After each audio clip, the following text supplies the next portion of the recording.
Ban पट्टी लगाने के लिए सबसे पहले तो हम गले का मेज़रमेंट लेंगे। कोई भी कुर्ता या कमीज है, सिलने के बाद हम गले को नापेंगे। तो ये मेरा 17.5 इंच आ रहा है, तो 17.5 का ½ इंच,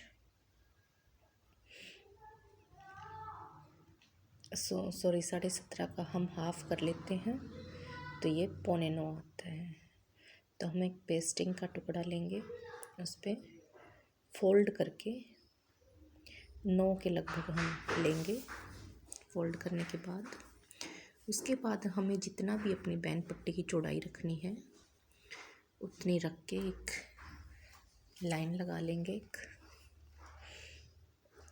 आप देख रहे होंगे बिल्कुल इसी तरह से। तो जो मेरा नीचे वाला है ये मेरी बैन पट्टी होगी। अब बैन पट्टी को किस तरह से काटते हैं वो मैं दिखाती हूँ। किनारे की साइड से 3 इंच लूँगी मैं और उसके बाद एक लाइन लगा लूँगी इस तरह से। तो ये मेरी 2 लाइनें हैं, एक तो सीधी और एक टेढ़ी। उसके बाद जो मैंने 3 इंच है यहाँ पे मेरी गोलाई आएगी। तो दोनों किनारों पे नीचे से और यहाँ से भी बिल्कुल मेरी लाइन के ऊपर पे, और इसको अच्छे से सेट करके बिल्कुल। तो मैं फ्री हैंड से भी आप गोलाई दे सकते हो। मेरे पास स्केल है तो मैं स्केल की हेल्प ले लेती हूँ, वो इजी हो जाता है। इस तरह से मैं एक गोलाई की शेप दे लूँगी इसमें, और इस साइड से भी मुझे गोलाई देनी है, ऊपर की साइड से भी इस तरह से। ये मेरी गोलाई लग चुकी है। अब मैं ऊपर का जो ये ऊपर है इसमें ½ इंच छोड़ के, ½ इंच छोड़ के और एक सीधी लाइन लगा लूँगी नीचे के कॉर्नर से इस तरह से, ऐसे। और आप चाहे तो इस यहाँ पे गोलाई दे सकते हो आप अपने कॉलर के, और अगर नहीं देना चाहते तो आप इसको सीधा भी रख सकते हो। तो ये मेरी बैन पट्टी कट चुकी है। अब मैं इसकी लंबाई देखती हूँ, क्योंकि मेरी 8.25 इंच मुझे लेनी थी, तो वो मैं अब नापती हूँ। तो ये ज़्यादा आ रही है तो इसको मैं थोड़ा सा कम कर लेती हूँ पीछे से, और फिर से नापती हूँ मैं, क्योंकि 8.25 से ही 17.5 होगा। ये नीचे का है, ये सिलने में आएगा, तो मैं गोलाई नीचे से ही नापूंगी। अभी भी ये मेरी ज़्यादा हो रही है, इसको और कम कर लेती हूँ मैं। ये मेरी अब ठीक है, लेकिन इसको मैं यहाँ से 8.25 लेके और तब देखती हूँ मैं कितनी ज़्यादा बढ़ रही है। इतनी ज़्यादा बढ़ रही है तो यहाँ पे मैं पहले तो एक निशान लगा लूँगी।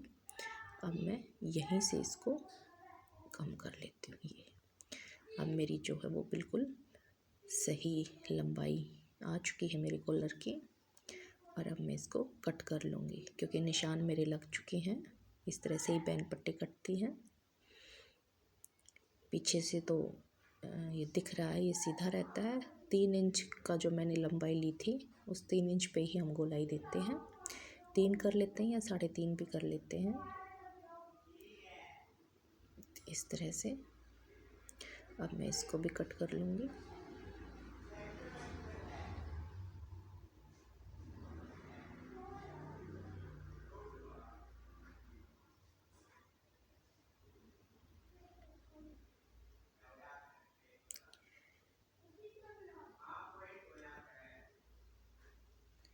और ये आगे से भी मैं इसको गोलाई की शेप दे लूँगी।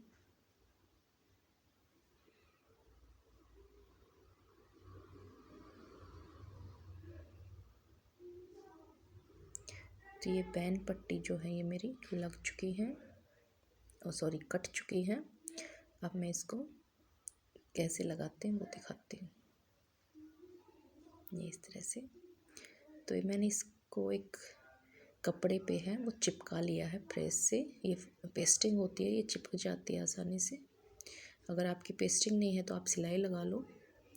और फिर दूसरा कपड़ा लेके, एक और एक्स्ट्रा फैब्रिक लेके एक सिलाई में ऊपर की साइड लगाऊंगी। यहाँ पे मैं एक गोलाई लगाऊंगी।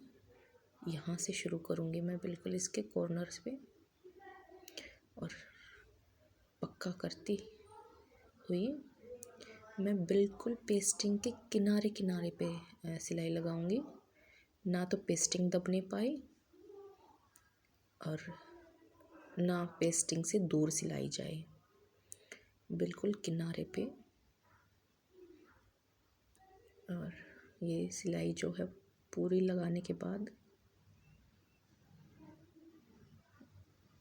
इसको इसी तरह से ऐसे नीचे करके ही इसको यहाँ पे बिल्कुल पक्का करके उतार दूंगी और एक्स्ट्रा फैब्रिक को मैं कट कर दूंगी। सबसे पहले तो नीचे से 1/2 इंच छोड़ के, क्योंकि 1/2 इंच हमारा दबने में भी जाएगा जब हम पैन पट्टी को लगाएंगे तो। और यहाँ पे भी मैं एक्स्ट्रा फैब्रिक की कटिंग करके और छोटे छोटे से कट लगा लूँगी, ताकि जब हम इसको पलटे तो सफाई के साथ पलटा जाए। इस तरह से अब मैं छोटे छोटे से कट लगा लूँगी। कट लगाते समय ध्यान रहे कि सिलाई ना हमारी कट नहीं पाए। और इसको मैं फ्लिप कर दूँगी, पलट दूँगी। पहले तो ये सिलाई ऐसे लगा लूँगी, क्योंकि ये जो है जब हम बैन पट्टी को लगाएंगे तो सफाई के साथ ही लग जाए, मुड़ जाए। तो इसको हम पहले ही दबा लेंगे ऐसे।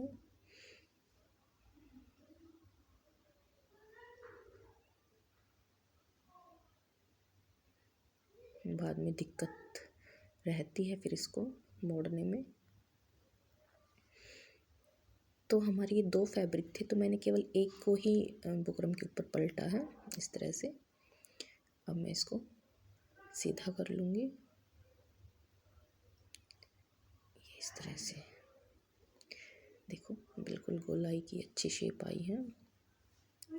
यहाँ पे एक नाखून लगा लूँगी ताकि जो फैब्रिक है वो हमारा मैनेज हो जाए। अब देखो ये इस तरह से दिख रहा होगा आपको। जो ये एक्स्ट्रा फैब्रिक दिख रहा है ये सिलाई के में जाएगा, दबने में जाएगा जब हम जोड़ेंगे। तो इस तरह जोड़ देंगे। जोड़ने का मैं किसी और वीडियो में दिखाऊंगी, क्योंकि इसमें साफ नहीं दिख रहा है, तो कोई और वीडियो बनाऊंगी। बाय।